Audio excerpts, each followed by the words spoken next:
भाइयों बहनों, जैसा कि आप सभी को पता है कि खरीफ फसलों का मौसम चल रहा है। हमारे बहुत से किसान भाई बहनों ने धान की रोपाई कर ली है और बहुत से किसान भाई बहन अभी कर रहे हैं या करने वाले हैं। तो जो धान की रोपाई कर चुके हैं वो कैसे करें अपने धान फसलों की देखभाल, और जो कर रहे हैं या करने वाले हैं वो क्या क्या सावधानियां बरतें, आइए लेते हैं जानकारी कार्यक्रम के इस भाग में।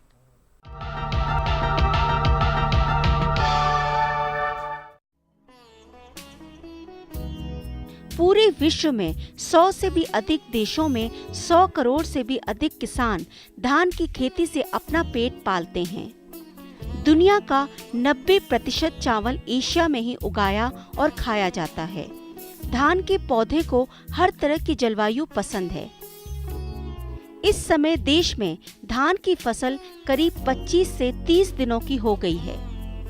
खाने को चावल भरपेट मिलते रहें, इसके लिए आवश्यक है कि धान की पैदावार अच्छी हो। देश के अधिकतर हिस्सों में बहुत अच्छी बरसात हुई है, खास करके जो हमारा उत्तर पूर्वी राज्य हैं या दक्षिण में भी कहीं कहीं पर अच्छी बारिश हो गई है और उत्तर में भी बारिश होना शुरू हो गई है और यहाँ पर मानसून सक्रिय है। अतः जिन किसान भाइयों ने धान अभी तक नहीं लगाया है वो शीघ्र अतिशीघ्र धान की रोपाई संपन्न करें, जिससे कि आप इस वर्षा जल का अधिक से अधिक लाभ ले सकें। दूसरे, आप अपने खेतों की जो मेड़ें हैं उनकी मरम्मत कर लें, उनको मजबूत कर लें, ताकि वर्षा का जो पानी है उसका आप अधिक से अधिक संचय कर सकें और धान की फसल उसका लाभ ले सकें।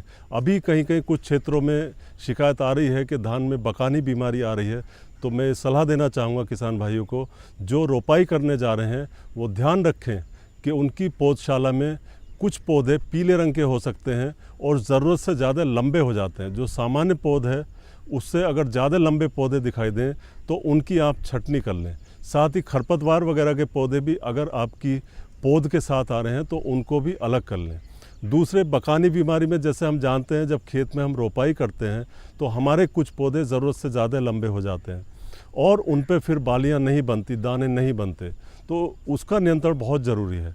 अतः रोपाई से पहले आप ध्यान रखें कि 0.1% का बावेस्टीन एक फफूंदनाशी आता है उसका घोल बना लें, यानी 1 ग्राम प्रति लीटर, और ज़रूरत के हिसाब से घोल बना लें। और जो आपकी पौध है, जो नर्सरी है, उसको 1 रात तक उस पानी में, उस घोल में डुबो कर रखें, तो आपके खेत में बकानी बीमारी कम आएगी। प्राय ऐसा देखने में आता है कि धान की रोपाई के बाद कुछ पौधे मर जाते हैं, या तो अधिक वर्षा की वजह से मर जाते हैं या उनको शौक लगता है, एक तरह का धक्का लगता है और कुछ पौधे हमारे मर जाते हैं और हमारी पैदावार में गिरावट आती है। तो किसान भाइयों को चाहिए कि रोपाई के लगभग 8 से 10 दिन बाद खेत में चारों तरफ आप घूम के देख लें कि कहीं कुछ पौधे आपके नष्ट तो नहीं हो गए, मर तो नहीं गए, तो उनकी जगह पर नए स्वस्थ पौधे आप रोपित करें। यानी जो रिक्त स्थान है, खाली स्थान है, उसमें आप नए पौधे लगाएं, जिससे कि समय पर उनमें कल्ले बने और आपको पैदावार अच्छी मिलेगी। किसान भाइयों, रोपाई के तुरंत बाद आप नीलहरी शैवाल का भी प्रयोग कर सकते हैं। नीलहरी शैवाल का एक टीका होता है, इसका हमारी धान की फसल को काफ़ी लाभ मिल जाता है। लगभग 20 से 25 किलोग्राम नाइट्रोजन की इससे उपलब्धता हमारे खेत में बढ़ जाती है।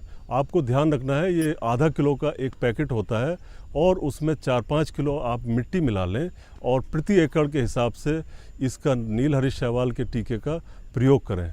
परंतु आपको ध्यान रखना होगा कि खेत में 7 से 8 सेंटीमीटर कम से कम आपके पानी होना चाहिए और ये पानी शुरू के 10-15 दिन तक लगातार आपको खेत में बनाए रखना पड़ेगा।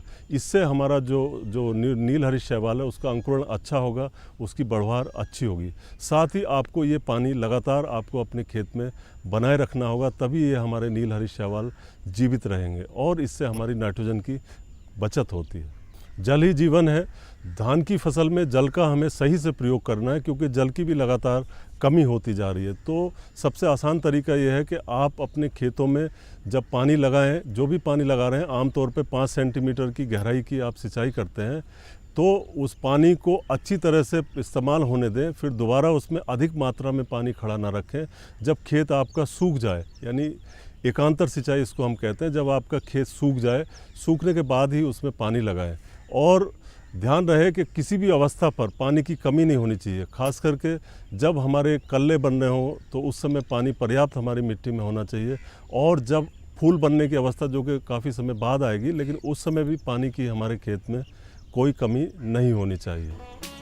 किसान भाइयों, इस समय हरे सोने के लुटेरे भी तंग कर सकते हैं। भाई, किसान की फसल हरा सोना ही तो है और इसके लुटेरे हैं खरपतवार, जो पौधों से पोषक तत्वों से लेकर धूप पानी तक के लिए प्रतिस्पर्धा करते हैं और हमारी फसल को नुकसान पहुंचाते हैं।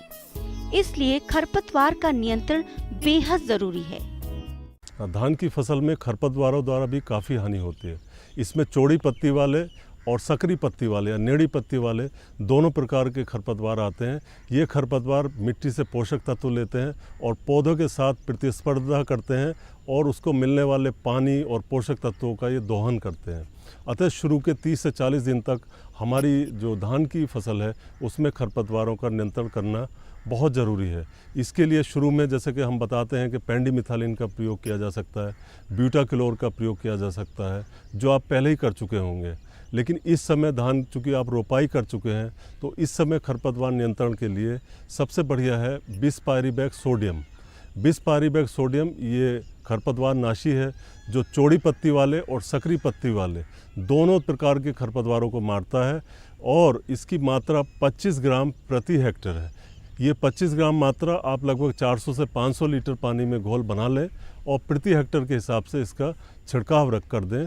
साथ ही आपको ध्यान रखना है कि इस खरपतवार नाशी का प्रयोग रोपाई के 25 से 30 दिन पे करना है, ना उसके पहले करना ना उसके बाद में करना। तो अधिकतम लाभ के लिए बिसपायरिबैक सोडियम का छिड़काव आप रोपाई के 25 से 30 दिन बाद करें। धान की पैदावार अच्छी हो और इसके लिए आवश्यक है कि करीब 30 दिनों की हो चुकी धान की फसल में कब यूरिया डालना है, इसकी पूरी जानकारी हो। यह लीफ कलर कार्ड, जिससे आप धान के पौधे की पत्तियों के रंग देखकर यूरिया डालने का समय तय कर सकते हो, आसानी से किसी भी कृषि विज्ञान केंद्र, कृषि विश्वविद्यालय आदि में मिल जाता है। धान की फसल में पोषक तत्वों का उचित प्रबंधन भी बहुत महत्वपूर्ण है। जैसा कि हम जानते हैं कि फास्फोरस, पोटाश और जिंक, इनका प्रयोग हम रोपाई के समय पे या बुआई के समय पे करते हैं और नाइट्रोजन का प्रयोग कुछ किसान रोपाई के पूर्व करते हैं और बाकी जो नाइट्रोजन की मात्रा है वो रोपाई के बाद किसान 2 बार प्रयोग करते हैं।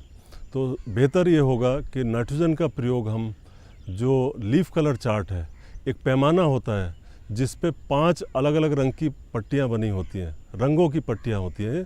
पहला रंग बहुत पीला सा होता है, हल्का पीला होता है, फिर हल्का हरा होता है, फिर ऐसे ऐसे करते जो 5वें नंबर की पट्टी है उसमें गहरा हरा रंग हो जाता है।